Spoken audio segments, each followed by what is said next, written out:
सकाळ सकाळ एक महिला आपला नवरा गायब झाल्याची तक्रार नोंदवण्यासाठी पोलीस स्टेशनमध्ये येते, परंतु तिच्या चेहऱ्यावर कसलीही काळजी व कोणती भीती जाणवत नव्हती। ही भयानक घटना सुरू करण्यापूर्वी चॅनलवरती नवीन असाल तर लगेचच आपला यूट्यूब चॅनल क्राईम कट्टा याला सबस्क्राईब करा व रोज नवनवीन क्राईम स्टोरीची माहिती मिळवा।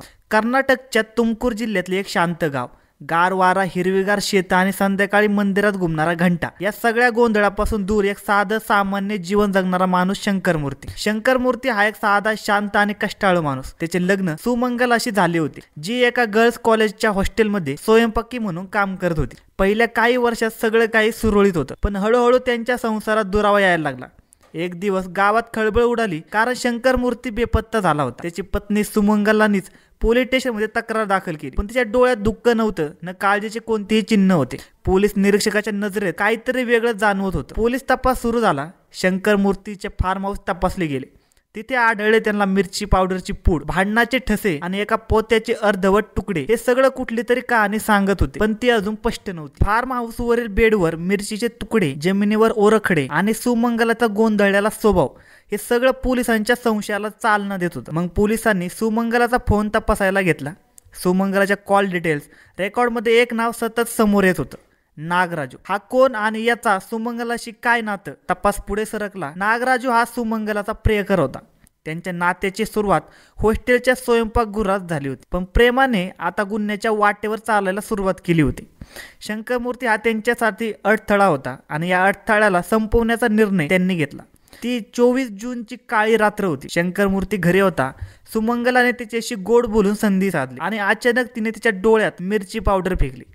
शंकरमूर्ती आंधळ्यासारखा किंचळताच नागराजू आता शिरला। त्याने मिळून त्याला लाकडीने, काठीने मारहाण केली। शंकरमूर्ती चिरडला गेल्यासारखा खाली पडला होता, पण एवढं पुरेसं नव्हतं। शेवटी सुमंगलाने स्वतः त्याच्या गळ्यावर पाय ठेवून शेवटचा श्वासही हिसकावून घेतला। मृतदेह पोत्यात भरून दोघेही एका जुन्या ट्रॅक्टरमध्ये टाकून निघाले। सुमारे 30 किलोमीटर लांब असलेल्या एका शेताजवळ त्यांनी एक विहीर निवडली। ती विहीर आता एका नवऱ्याच्या मृत्यूचं गुपित लपत होती। पोलिसांनी नागराजूवर लक्ष केंद्रित केलं, त्याची हालचाल ट्रॅक केली गेली। कॉल्स, मेसेज, लोकेशन सगळं मिळतं जुळतं होतं आणि शेवटी पोलिसांनी नागराजूला ताब्यात घेतलं। त्याची विचारपूस केली असता प्रत्येक प्रश्नावर तो गडबडू लागला आणि जेव्हा सुमंगलला समोर बसवलं, त्या दोघांचे चेहरे बदलले।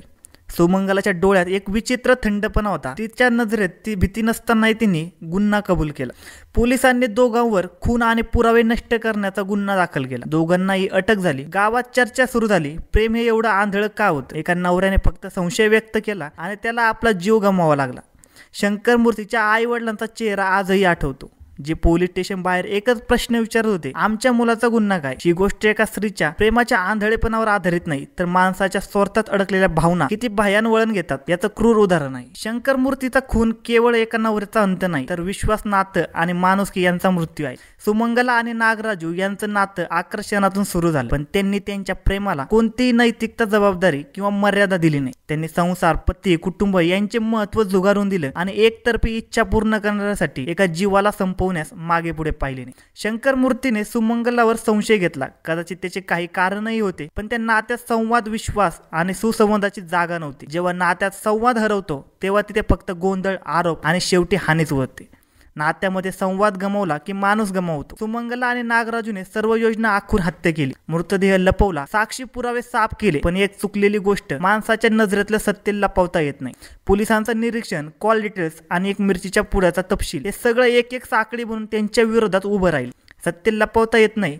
फसवणूक किती गोड असली तरी सत्याच्या पावलाचा आवाज मोठा असतो। सुमंगल एक स्वतंत्र स्त्री होती। ती स्वतः काम करत होती, निर्णय घेत होती, पण तिने तिच्या स्वातंत्र्याचा वापर नैतिकतेसाठी न करता तो नैतिकतेच्या हद्दीनाच पायदळी तुडवण्यासाठी केला।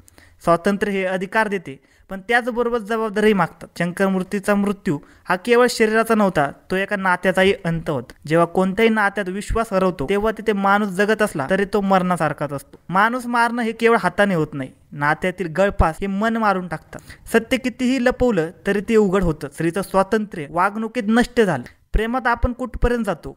आपलं स्वातंत्र्य कोणाचं नुकसान तर करत नाही ना? आणि नात्यातील अपयश कोणाच्या मरणाचे कारण ठरू नये, यासाठी आपण काय बदलू शकतो? ही घटना आपल्याला जागा करत जाते, केवळ पोलिसांना नाही, न्यायालयाला नाही, तर आपल्या मनाला। कारण एकदा माणूस मेल्यावर पश्चातापाला काही अर्थ उरत नाही। धन्यवाद मित्रांनो.